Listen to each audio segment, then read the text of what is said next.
his heart now hammering with fright, and his breath coming out hard and ragged. After what must have been more than a minute, his eyes still felt as if they were sheathed in thick black velvet. Whether they were open or closed, the view of total blackness was unchanged. Okay, Eddie, think, he murmured, loud enough to hear himself above the water noise. Think!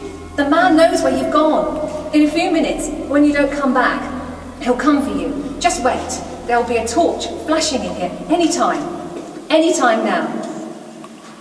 After another minute or more, he couldn't see his watch, so he didn't know. He repeated, any time now. He stood up shakily and began to move away from the sound of the waterfall. He was fairly sure that the entrance into the bigger cave had been opposite the waterfall, so he should reach it soon.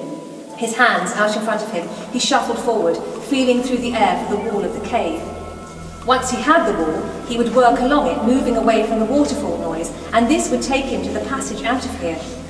Wouldn't it? Think, he said again, out loud, and his voice sounded high and scared. Was there any other way leading out of this cave? Or just the way you came in? If there was another way leading on from the cave, or maybe even another, then he could wander off down a passageway he hadn't been through yet, and get even more lost. But no, he had to keep going right, the man had said. Or was it left? Left or right? Which he couldn't remember. Eddie felt real panic unwind its tentacles in the pit of his stomach. Like a cold squid inside him, it began to wake up and stretch towards his chest and throat.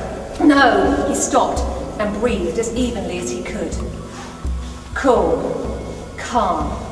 No panic. The man would come, would find him as he was making his way back, probably. He shuffled forward again, arms still outstretched, and then something struck him hard, right in the middle of the forehead.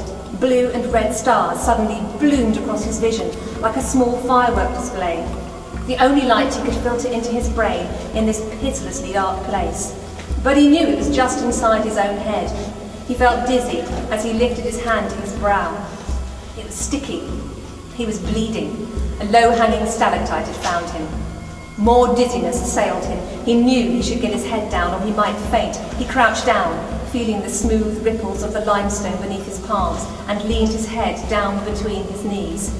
Very soon, in maybe a minute or so, when his head had cleared, he was going to have to start shouting for help. He didn't want to.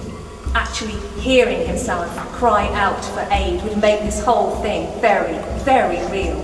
Until then, it was manageable, but once it was real, he didn't know how he would cope. They must have missed him by now. Auntie Kath and the twins and Damon must have retraced their steps, and surely they would ask the Wookiee weirdo if he'd seen him, and he would admit what had happened and come in after him, or now the panic tentacles writhed harder against the inside of his throat. Maybe he wouldn't. Maybe this was what he did. He liked to send kids off alone to get lost and die in caves, and nobody would ever know what he'd done. Not until it was far, far too late. Eddie hitched in a breath which sounded like a sob and lifted his head. He was going to shout for help now. He was going to do it. He opened his mouth to yell, but instead he gasped out in shock. Someone had just taken hold of his hand. Thank you.